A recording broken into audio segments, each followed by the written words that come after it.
va trekker minadigan akalarimizga 5 million 6 million tejashni o'rgataman. Qanaqa qilib qilsanglar, o'zingizlar bilasizlar, Onyx bilan trekker juda ham jo'ski deyishyapti ko'pchilik.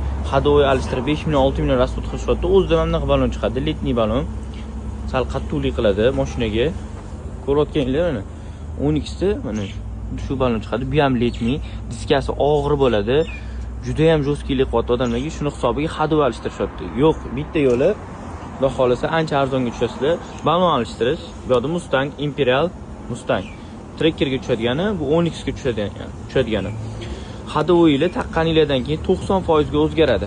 Agar diskani alishtirsanglar, bizning do'konimizda yengil diskalar bor. Bemalol yengil diskalarni taqsanglar bo'ladi. O'zinikidan ancha yengil, yumshoq bo'ladi. Yammalarga tushganingizda yoki lejachingizda otmaydi yoki vibratsiya bermaydi. Juda ham yumshoq bo'ladi. Mazza qilib yurasizlar. Ko'rayotgan trekkeringlarga ham Imperial brendimizdan taqib beryapmiz. Buni ko'rsanglar bo'ladi. Xuddi o'zini zavod razmerini taqsa ham ancha yumshoq bo'ladi. Sababi, xohlasa bu balonlarimiz chisti rezina. Xohlasa 90% ga hadovoylar o'zgaradi. Rasxod qilib o'tirish shart emas.